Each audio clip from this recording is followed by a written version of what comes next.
بنگلہ دیش کی پولیس اور آرمی اسٹوڈنٹس کے پیچھے پڑی ہوئی ہے۔ کہیں پولیس وینز اسٹوڈنٹس کے اوپر سے گزرتی ہوئی دکھائی دیں تو کہیں ہیلی کاپٹرز کو یونیورسٹی کی چھتوں پر لینڈ کرتے دیکھا گیا۔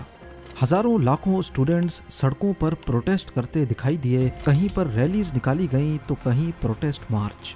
دیکھتے ہی دیکھتے اسٹوڈنٹس کی تحریک اتنی پھیل گئی کہ انہوں نے مجبور ہو کر روڈز، ہائی ویز اور ریلوے سسٹم کو بھی بلاک کر دیا۔ نوبت یہاں تک آ پہنچی کہ بنگلہ دیش کی سرکار نے پولیس کے ساتھ ساتھ آرمی کو بھی اسٹوڈنٹس کے مد مقابل لا کھڑا کیا۔ لوکل میڈیا تو ویسے ہی کچھ رپورٹ نہیں کر رہا تھا، اوپر سے انٹرنیٹ، سوشل میڈیا اور سب سے بڑھ کر واٹس ایپ بھی بلاک کر کے اہم ایریاز میں کرفیو نافذ کر دیا گیا، اور کرفیو بھی ایسا ویسا نہیں بلکہ شوٹ ایٹ سائٹ۔ کئی مقامات پر اسٹوڈنٹس کے اوپر ڈائریکٹ گولیاں بھی برسائی گئیں۔ 200 سے زیادہ نہتے اسٹوڈنٹس مارے گئے، کئی ہزار زخمی اور بے شمار اسٹوڈنٹس کو اریسٹ کر لیا گیا۔ اس سب کے ساتھ ساتھ اتنے دنوں تک ملک شٹ ڈاؤن رہنے کی وجہ سے بنگلہ دیش کو $2 بلین سے زیادہ کا نقصان ہو چکا ہے۔ اتنا سب کچھ ہونے کے بعد سب کے ذہن میں ایک ہی سوال منڈلا رہا ہے کہ بنگلہ دیش میں آخر یہ سب کیوں ہو رہا ہے۔ ناظرین، اس سب کی شروعات 5 جون 2024 کو ہائی کورٹ کے ایک فیصلے کے بعد سے ہوئی، جب انہوں نے بنگلہ دیش سول سروسز میں کوٹا سسٹم کو واپس سے بحال کر دیا۔ شروعات میں کچھ پیسفل پروٹیسٹ دیکھے گئے، لیکن اس کے بعد عید کی چھٹیاں آنی تھیں، اسی وجہ سے ملک بھر میں پروٹیسٹ پوسٹ پون کر دیے گئے۔ عید کے بعد اسٹوڈنٹس نے دوبارہ سے پروٹیسٹ شروع کیے، اور اس بار یہ کچھ زیادہ سیریس تھے۔ انہوں نے روڈز بلاک کیے اور کوٹا سسٹم کو ختم کرنے کی ڈیمانڈ ظاہر کی۔ ویسے تو پروٹیسٹ کا مقصد کوٹا سسٹم کا خاتمہ تھا، لیکن دیکھتے ہی دیکھتے اس میں اور بھی کئی وجوہات شامل ہو گئیں۔ بنگلہ دیش میں عوامی لیگ پارٹی کی گورنمنٹ ہے، اور اسی پارٹی کا ایک اسٹوڈنٹ ونگ ہے جس کو چھاترا لیگ کہا جاتا ہے۔ چھاترا لیگ کے ممبرز نے پروٹیسٹ کرنے والے اسٹوڈنٹس پر کئی مقامات پر حملے کیے، اور وہ بھی پولیس کی سپورٹ سے۔ اس معاملے پر اسٹوڈنٹس جو پہلے صرف کوٹا سسٹم کے خلاف پروٹیسٹ کر رہے تھے، ان میں غصے کی ایک لہر دوڑ گئی۔ ساتھ ہی ساتھ کئی مقامات پر آرمی نے UN کی گاڑیوں کو پروٹیسٹرز کے خلاف استعمال کیا، جس سے یہ سمجھا گیا کہ شاید یونائٹڈ نیشنز بھی اس سب میں ملوث ہے۔ جب یہ خبر انٹرنیشنل میڈیا پر چلی تو پوری دنیا میں یونائٹڈ نیشنز کا ایک برا امپریشن گیا، اور UN نے بنگلہ دیش سے ایسا کرنے کی وجہ طلب کی۔ معلوم پڑا کہ کچھ گاڑیاں UN مشن کو رینٹ کی گئی تھیں، لیکن ان پر سے لوگو نہیں ہٹایا گیا تھا۔ ابھی پروٹیسٹرز کا غصہ تھما ہی نہیں تھا کہ 14 جولائی 2024 کو بنگلہ دیش کی پرائم منسٹر شیخ حسینہ نے کچھ ریمارکس دیے، جس نے معاملے کو مزید گمبھیر بنا دیا۔ ان کا کہنا تھا کہ فریڈم فائٹرز کو اگر جابز میں کوٹا نہیں دیا جائے گا تو کیا رضاکاروں کو دیا جائے گا؟ پرائم منسٹر کے اس بیان نے تو جیسے آگ سی ہی لگا دی، لیکن اس بیان کی اصل ویلیو آپ کو تب سمجھ آئے گی جب آپ کو فریڈم فائٹرز اور رضاکار کے بارے میں علم ہوگا۔ جیسا کہ آپ جانتے ہیں کہ 1971 سے پہلے بنگلہ دیش پاکستان کا حصہ ہوا کرتا تھا۔ اس وقت اس کو ایسٹ پاکستان، جبکہ آج کے پاکستان کو ویسٹ پاکستان کہا جاتا تھا۔ ایسٹ اور ویسٹ پاکستان دونوں کو انڈیا نے ڈیوائیڈ کیا ہوا تھا۔ ان دونوں میں فاصلہ بھی کافی زیادہ تھا، اور دونوں کے بیچ ریلیجن کو چھوڑ کر کافی سارے ڈفرینسز پائے جاتے تھے، جس میں لینگویج کا فرق سب سے بڑا تھا۔ ایسٹ پاکستان یعنی کہ بنگلہ دیش میں شیخ مجیب الرحمان کی عوامی لیگ کا کافی زیادہ ہولڈ تھا، جبکہ ویسٹ پاکستان میں مختلف پولیٹیکل پارٹیز موجود تھیں۔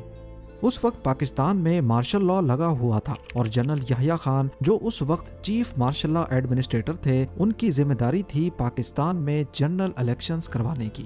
ان الیکشنز میں ایسٹ پاکستان کی عوامی لیگ کو کافی کامیابی ملی، جنہوں نے ایسٹ پاکستان کی 169 سیٹس میں سے 167 سیٹس کو کلین سویپ کر دیا۔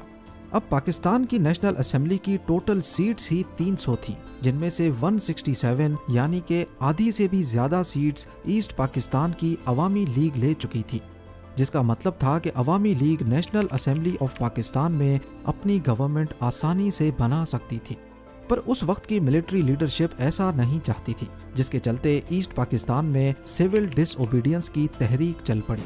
7 مارچ 1971 کو شیخ مجیب الرحمان نے اپنی اسپیچ میں پاکستان سے علیحدہ ہونے کا اشارہ دے دیا، اور 23 مارچ کو پہلا بنگلہ دیشی فلیگ ایسٹ پاکستان کے کافی گھروں پر لہرایا گیا۔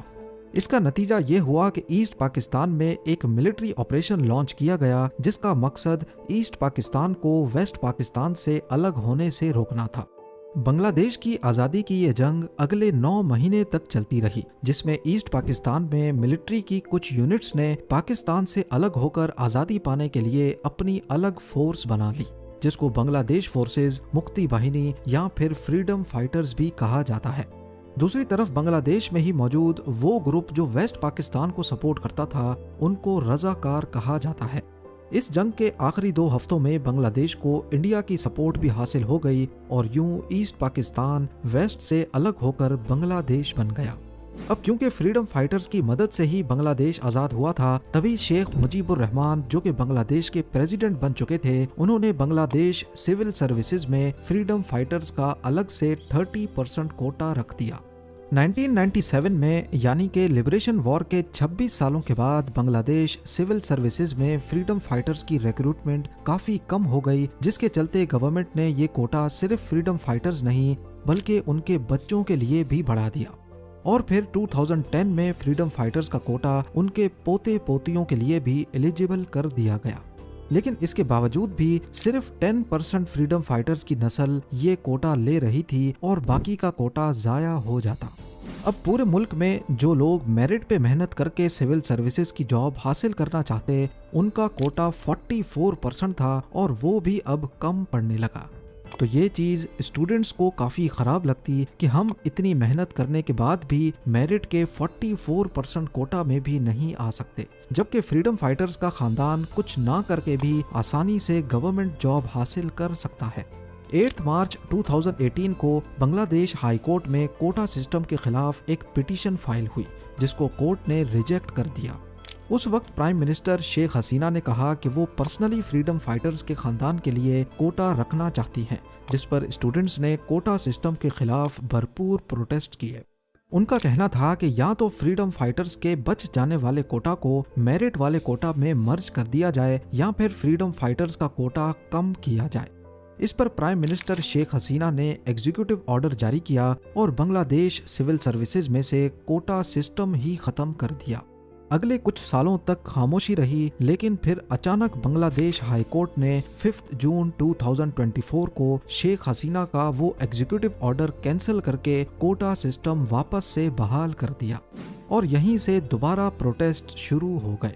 جب حالات حد سے زیادہ بڑھ گئے تو 21 جولائی 2024 کو سپریم کورٹ آف بنگلہ دیش نے کوٹا سسٹم میں بھاری رد و بدل کا آرڈر پاس کیا۔